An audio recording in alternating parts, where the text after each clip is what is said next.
Guys welcome back.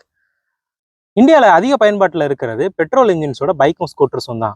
So அதுக்கு petrol ஊற்ற முடியல, அதுக்கப்புறம் மெயின்டெனன்ஸ் சார்ஜும் அதிகமாக இருக்குங்கிறதுக்காக எலக்ட்ரிக் வெஹிக்கிள் மேனுஃபேக்சர் என்ன பண்ணுறாங்க பார்த்தீங்கன்னா, அவங்களோட சத்துக்கு அவங்களோட ப்ராடக்ட்ஸ் எல்லாத்தையுமே லான்ச் பண்ணிட்டு இருக்காங்க. வருஷத்துக்கு 2வது லான்ச் பண்ணிடுறாங்க. ஸோ இது நம்மளுக்கு எவ்வளோ தூரத்துக்கு சாதகமாக இருக்குங்கிறதையும் தெரிஞ்சுக்கலாம். அதே நேரத்தில் பெட்ரோல் விலையை காரணம் காட்டி இவி வெஹிக்கிள்ஸ் இண்டஸ்ட்ரியை ஆதிக்கம் செலுத்துதா அப்படிங்கிறதையும் இந்த வீடியோவில் தெரிஞ்சுக்கலாம். இந்த வீடியோவில் நம்ம ஓலாவோட S1 Pro அப்படிங்கிற இவங்களோட ஃப்ளாக்ஷிப் வெஹிக்கிளை தான் ரிவ்யூ பார்க்க போகிறோம். ஸோ இது பார்த்தீங்கன்னா நம்மளுக்கு சிவகாசி ஓலா எலக்ட்ரிக்ஸ் தான் நம்மளுக்கு கொடுத்துருக்காங்க. ஸோ இது ஸ்பான்சர் வீடியோவோ பெய்டு ப்ரமோஷனோ கிடையாது. ஸோ நம்ம சேனலுக்காக கண்டென்ட்டுக்காக நான் அவங்கள்ட்ட அப்ரோச் பண்ணி வாங்கியிருக்கேன். ஸோ இதில் பார்த்தீங்க அப்படின்னா ப்ளஸ் என்னவோ ப்ளஸ் சொல்லிடுவேன், மைனஸ் என்னவோ மைனஸ் சொல்லிடுவேன். ஸோ இந்த சேனலுக்கு நீங்கள் புதுசு அப்படின்னா கீழே இருக்கிற சப்ஸ்கிரைப் பண்ணி கிளிக் பண்ணிக்கோங்க, கூடவே பெல் ஐக்கனை கிளிக் பண்ணிக்கோங்க. அப்போ அதை நான் போடுற நோட்டிஃபிகேஷன்ஸ் எல்லாம் உங்களுக்கு ரீச் ஆகும். இந்த சேனலில் தொடர்ந்து நம்ம product reviews plus car bike ரிவ்யூஸ்லாம் பண்ணிட்டு இருக்கோம். கூடவே விளாக்ஸும் நிறைய வரப்போகுது. ஸோ இதெல்லாம் க்ளோஸ் பண்ணுறேன்னா Ganesh Babu unboxing series Tamil channel. வாங்க let's get started. Ola electric இந்த கம்பெனி ஒன்றும் புதுசு இல்லைங்க. இது ஆல்ரெடி நம்மளுக்கு ஃபெமிலியர் தான். ஓலா கேப்ஸ்ன்னு சொல்லிட்டு டாக்ஸி கம்பெனி வச்சுருந்தாங்க. 2017 தான் இந்த ஸ்கூட்டர் கம்பெனி ஆரம்பித்தாங்க. இவர் பெங்களூர்காரங்க தான், பாவேஷ் அகர்வால்னு சொல்லிட்டு. இவங்க பார்த்தீங்கன்னா 2000 ஏக்கரில் இந்தியாவிலேயே பெரிய இவி ஃபேக்ட்ரியை ஆரம்பிச்சிருக்காங்க கிருஷ்ணகிரி மாவட்டத்தில். இவங்க கிட்ட 3 வெஹிக்கிள்ஸ் இருக்குதுங்க. ஜென்ரேஷன் 1ங்கிறதுனால S1 Pro, S1 Airங்கிறது. S1 Air இனிமேல் தான் லான்ச் ஆக போகுது. அதே மாதிரி இவங்களோட ஃபியூச்சர் விஷன் என்னன்னு தெரியுமா? இவி காரை லான்ச் பண்ணணும்னு சொல்லிட்டு தான். இந்த வண்டியோட டிசைன் அண்ட் ஸ்பெசிஃபிகேஷன்ஸை ஒன்றா பார்த்துருவோம். ஃபஸ்ட்டு இதோட டிசைன் ஃப்ரேம்லேருந்தே ஆரம்பமே. டியூப்லார் ஃப்ரேம் தான் அங்கே கொடுக்குறாங்க. இது ரெகுலராக நம்ம எல்லா பைக்கு, சைக்கிள்ஸ் எல்லாத்துலையும் யூஸ் பண்ணுறது தான். ஸோ அதே மாதிரி தான் கொடுக்குறாங்க. அது போக இதில் சஸ்பென்ஷன் என்ன யூஸ் பண்ணியிருக்காங்கன்னா, ஃப்ரண்ட்டில் சிங்கிள் ஃபோர்க் யூஸ் பண்ணியிருக்காங்க. அதுக்கப்புறம் ரியரில் பார்த்தீங்கன்னா மோனோஷாக் யூஸ் பண்ணியிருக்காங்க. டிஸ்க் பிரேக் பார்த்தீங்கன்னா ஃப்ரண்ட் அண்ட் ரியரில் ரெண்டுத்துலையுமே யூஸ் பண்ணியிருக்காங்க. ரொம்ப நல்ல விஷயம். முன்னாடி பார்த்தீங்கன்னா 220 mm யூஸ் பண்ணியிருக்காங்க. பின்னாடி 180 mm யூஸ் பண்ணியிருக்காங்க. பிரேக்கிங்க்கு பார்த்தீங்கன்னா காம்பி பிரேக்கிங் சிஸ்டம் தான், already familiar for scooters. And alloy wheels தான் யூஸ் பண்ணியிருக்காங்க 12 இன்ச்சில். டயரோட செக்ஷன் என்னன்னு பார்த்தீங்க அப்படின்னா 110/70 பண்ணியிருக்காங்க. லென்த்துன்னு பார்க்கும்போதுல 1859 mm யூஸ் பண்ணியிருக்காங்க. 20 mm காம்படிட்டரை விட அதிகம். அதே மாதிரி விட்த் பார்த்தீங்கன்னா 712 mm யூஸ் பண்ணியிருக்காங்க. ஹைட்டு பார்த்தீங்கன்னா 160 mm யூஸ் பண்ணியிருக்காங்க. வீல் பேஸ் 1359 mm, காம்படிட்டரை விட 45 mm அதிகம். ஸோ ஸ்டெபிலிட்டி நல்லா கிடைக்கும். உங்களுக்கு பில்லியனும் சேர்த்து கூட்டு போகிறதுக்கு உங்களுக்கு ஈஸியாக இருக்கும். அதுக்கப்புறம் சீட் ஹைட்டும் பார்த்தீங்கன்னா 792 இருக்குது. அது காம்படிட்டரை விட 12 mm ஜாஸ்தி. வெயிட் பார்த்தீங்கன்னா 125 கிலோ யூஸ் பண்ணுறாங்க. காம்படிட்டரை விட 20 கிலோ ஜாஸ்தி. ஆனால் இது பார்க்கறதுக்கு பிளாஸ்டிக்காக தெரியுது, ஆனால் ரொம்பவே வெயிட்டாக இருக்குது. என்னாலையும் நான் கொஞ்சம் நகர்த்த முடியல, சீரியஸாக தான் சொல்கிறேன். மோட்டாரில் என்ன டைப் யூஸ் பண்ணியிருக்காங்கன்னு பார்த்தீங்கன்னா மிட் டிரைவ் அப்படிங்கிற டைப் யூஸ் பண்ணியிருக்காங்க. இதோட டச் ஸ்க்ரீன் டிஸ்பிளே பார்த்தீங்கன்னா உங்களுக்கு 7 இன்ச்சில் டிஜிட்டல் டிஸ்பிளே கொடுத்துருக்காங்க. ஸ்பெசிஃபிகேஷன்ஸ் பார்ப்போம். பேட்டரியோட கெப்பாசிட்டி 4 kWh உங்களுக்கே தெரியும். ஸோ இது கொஞ்சம் காஸ்ட்லி தான் மற்ற பிராண்டில் யூஸ் பண்ணுறதை விட. ஏன் அப்படின்னா இது கொஞ்சம் அந்த கிலோவாட் ஜாஸ்தி இருக்கிறனால உங்களுக்கு காஸ்ட்லியாக தான் தெரியும்.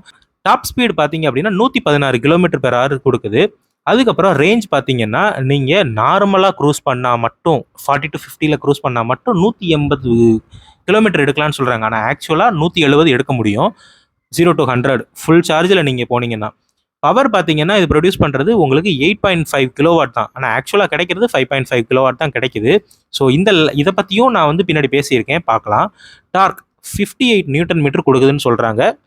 கரெக்டு தான். நான் சீரியஸாகவே அதை நோட் பண்ணியிருக்கேன். உங்களுக்கு அந்த டார்க் நல்லா இருக்குது.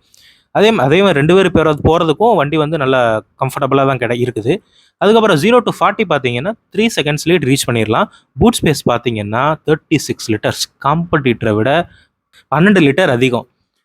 அதுபோக கலர்ஸ் பார்த்தீங்கன்னா 12 கலர்ஸ் கொடுக்குறாங்க. ஜெம்ஸ் முட்டாயில் எத்தனை கலர்ஸ் இருக்குங்கிறது தெரியாது பார்த்தீங்களா, அதே மாதிரி தான் இதுவும்.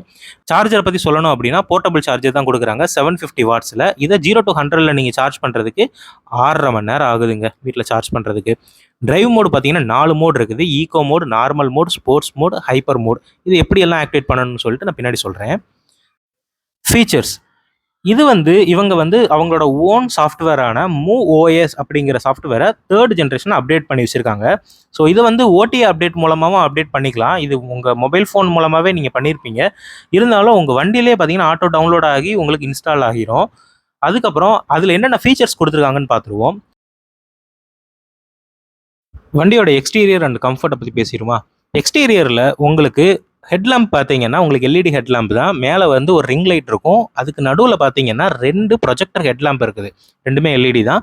அதுக்கப்புறம் கீழே வந்து பார்த்தீங்கன்னா உங்களுக்கு டர்ன் இண்டிகேட்டர் சிக்னல்ஸ் இருக்குது. 2மே எல்இடி தான். ஆரஞ்சு கலரில் எரியும். பின்னாடி பார்த்தீங்கன்னா உங்களுக்கு எப்பயும் போல் ஸ்டாப்பிங் லைட்டு ஒரு எல்இடியில் இருக்குது. சரிங்களா? அது போக இந்த பக்கம் பார்த்தீங்க அப்படின்னா உங்களுக்கு கம்ஃபர்ட் எப்படி இருக்குங்கிறத சொல்லிடுறேன். சீட்டை பொறுத்த மட்டும் முன்னாடி உட்கார்றவங்களுக்கு நல்ல எர்கானமிக்ஸ் டிசைனில், அதாவது காலை வச்சு நம்ம 2 கால் போட்டு உட்காடுறோம்ல, ஸோ அப்படிங்கும் போதில் நம்ம தொடை எல்லாமே அண்டர் தை சப்போர்ட் எல்லாமே கரெக்டாக அந்த உள்ள தைஸில் நம்ம இப்படி கார்லலாம் பார்த்தீங்கன்னா பக்கெட் சீட்டுன்பாங்க, நம்ம உடம்பு வந்து நல்லா பிடிச்சிக்கும்ல சீட்டு, அதே மாதிரி தான் சேம் அதே கான்செப்டில் பண்ணியிருக்காங்க. நல்லாவே கம்ஃபர்ட்டாக இருக்குது, நீங்களே ஃபீல் பண்ணி பார்ப்பீங்க. அதே மாதிரி பின்னாடி உட்கார்றவங்களுக்கும் அதே தான், நல்லா ஒய்டரான சீட்டுங்க. அப்படிங்கும் போதில் நல்லா பெரிய ஆளுங்களும் உட்காந்துக்கலாம், ரொம்ப வலியெல்லாம் இருக்காதுங்க, ரொம்ப குஷனாக இருக்குது, நல்லா இருக்குது. லெதர் சீட் தான். யூட்டிலிட்டி ஸ்பேஸ் வந்து உங்களுக்கு இங்கே மொபைல் ஹோல்டர் மாதிரி ஒன்று கொடுத்துருக்காங்க. ஸோ இதுக்கு மட்டும்தான் பார்த்தீங்கன்னா மொபைல் பிளேஸ் பண்ணுற மாதிரி இருக்குது. அதுவும் டைகனலாக தான் பிளேஸ் பண்ண முடியும், கொஞ்சம் லாங்காகவே இருக்குன்னு சொல்லலாம். இந்த பக்கம் பார்த்தீங்கன்னா சார்ஜிங் போர்ட் கொடுத்துருக்காங்க. சார்ஜிங் போர்ட் கொடுத்துருக்காங்க. அதுக்கு பக்கத்தில் உங்களுக்கு அந்த யூட்டிலிட்டி ஸ்பேஸ் கொடுத்துருக்காங்களா, இதுக்குள்ளே நம்ம ஃபோன் வைக்க முடியாதுங்க. ஏன்னா அது டைகனலாக வச்சாலும் போக மாட்டேங்குது, சின்ன ஸ்பேஸாக இருக்குது. ஸோ நீங்கள் இங்கே கேபிள் போட்டு இங்கே தான் உள்ள வைக்கிற மாதிரி வரும். அதே மாதிரி 2மே ஸ்பீக்கர்ஸுங்க. இந்த பக்கம் இருக்கிறது 2மே ஸ்பீக்கர்ஸு. நடுவில் வந்து ஒரு ஹூக் கொடுத்துருக்காங்க. இதில் நீங்கள் பார்சல்ஸ் எல்லாம் இது பண்ணிக்கலாம். அது போக பார்த்தீங்கன்னா இங்கே ஒரு மேட்டு போட்டிருக்காங்க. இந்த ஃபுட்போர்டுக்கு நடுவில் ஒரு பம்ப் இருக்குது, தேவையில்லாத ஒன்று. சைடு ஸ்டாண்டு உங்களுக்கு கொடுத்துருக்காங்க. இங்கே வந்து ஃபுட் பேக் வந்து பார்த்தீங்கன்னா ரியர் பில்லியனுக்கு மட்டும் உங்களுக்கு கொடுத்துருக்காங்க. அதுக்கப்புறம் லேடிஸ்க்கு வைக்கிறதுக்கு மாதிரி ஃபுட் ரெஸ்ட் இல்லை. இதை ஓப்பன் பண்ணுறதுக்கு இதை கிளிக் பண்ணாலே போதுன்றாங்க. இங்கே சார்ஜிங் போட்டுக்கலாம். ஸோ முன்னாடி வந்து இது கவர் பண்ணுறதுக்கு ஒரு கேபிள் மாதிரி ஒரு கவர் மாதிரி கொடுத்துருந்தாங்க, இப்போ இல்லை போல். பேட்டரி அதோட கெப்பாசிட்டி 4 கிலோவாட்டாக இருந்தாலும் வீட்டில் ஹோம் சார்ஜர் யூஸ் பண்ணி பண்ணும் போதில் நம்மளுக்கு 1/2 மணி நேரம் ஆகுது. அதுவே ஹைப்பர் சார்ஜர் யூஸ் பண்ணுறதா இருந்தால் நம்மளுக்கு 0 to 100% பார்த்தீங்கன்னா நம்மளுக்கு 1/2 மணி நேரத்தில் முடிஞ்சிடும். 0 to 50 வந்து 18 நிமிஷத்தில் முடியுதுன்னு சொல்கிறாங்க.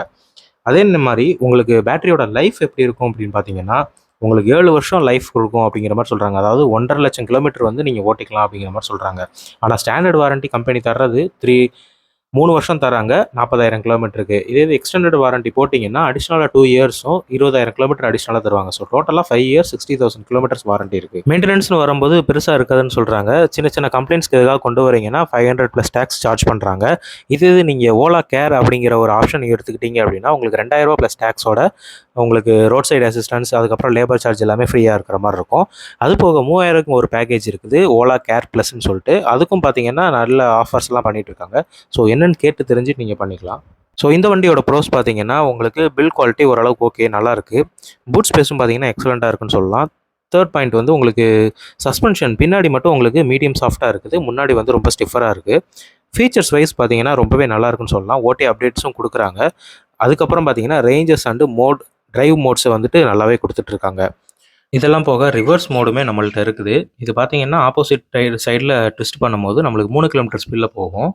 இதில் வாட்டர் ரெசிஸ்டன்ஸும் டஸ்ட் ரெசிஸ்டன்ஸும் இருக்குது. ஸோ டெய்லி வாஷபிள் பண்ணிக்கலாம். இந்த வண்டியோட கான்ஸ் பார்த்தீங்கன்னா பிளாஸ்டிக் பில்டு வந்து அங்கங்கே சவுண்டு வருது அப்படின்னு சொல்கிறாங்க. ஒரு 5000 கிலோமீட்டர் ஓட்டின கஸ்டமர்ஸ் வந்து இந்த மாதிரி கம்ப்ளைண்ட் சொல்கிறாங்க.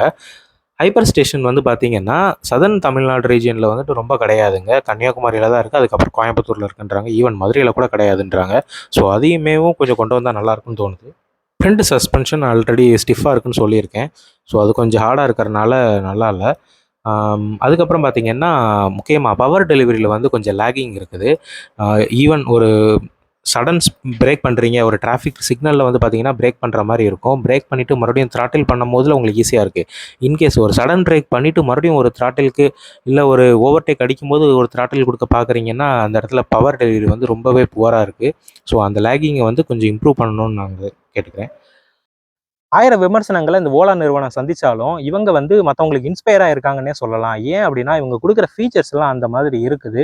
ஸோ இது எல்லாத்தையுமே நம்ம இந்த வீடியோவில் ஃபுல்லாக பார்த்தாச்சு. ஆனால் காம்படிட்டர்ஸ் வந்து எவ்வளோ ஸ்ட்ராங்காக இருக்காங்க, அதாவது பில்டு குவாலிட்டியில் சொல்கிறேன், எவ்வளோ ஸ்ட்ராங்காக இருக்காங்க. அதே மாதிரி மார்க்கெட்டில் பார்த்தீங்கன்னா அவங்க தான் லீடர். இவி வெஹிக்கிள்ஸ்க்கு வந்துட்டு இப்போ இவங்க தான் லீடராக இருக்காங்க.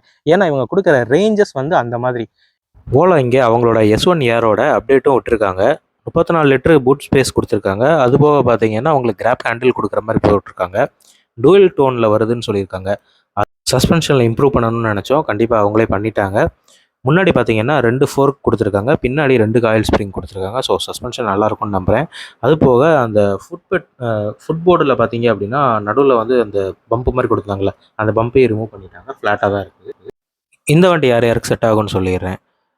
அதிகமாக வந்து வண்டி ஓட்ட மாட்டோம், ஊருக்குள்ளேயே தான் சுற்றுற மாதிரி டைப்பு, கம்ப்யூட்டர் தான், ஆஃபீஸ் டு வீடு, வீடு டு ஆஃபீஸு, அதே மாதிரி பிள்ளைங்கள ட்ராப் பண்ண வைக்க, இந்த மாதிரி தான் எனக்கு வேலை இருக்கும். அதே மாதிரி டெலிவரி வேலை இருக்கும், ரொம்பலாம் லக்கேஜ் எடுத்துகிட்டு போக மாட்டேன், ஊருக்குள்ளேயே தான் சுற்றுவேன் அப்படின்னு நினைக்கிறவங்களுக்கு தாராளமாக இந்த வண்டி எடுத்துக்கலாம். அது போக சார்ஜிங்கும் பார்த்தீங்கன்னா வீட்டிலேயே போட்டுக்கிற மாதிரி தான் இருக்குது. ஸோ செலவும் ரொம்பலாம் இருக்காது. நீங்கள் நம்பி வாங்கலாம். ஒரு 7 வருஷத்துக்கு நல்லா இருக்கும்னு சொல்கிறாங்க. தாராளமாக நீங்கள் வாங்கி யூஸ் பண்ணுங்கள். இந்த வீடியோ பிடிச்சிருந்துச்சுன்னா லைக் பண்ணுங்கள். ஏதாவது குறைகளோ இல்லை நீங்கள் சொல்ல விரும்புறதை வந்து கீழே கமெண்ட் செக்ஷனில் சொல்லுங்கள். ஸோ ஆன்சர் பண்ணுறேன். ஸோ until then, டாட்டா bye bye from unboxing series Tamil channel.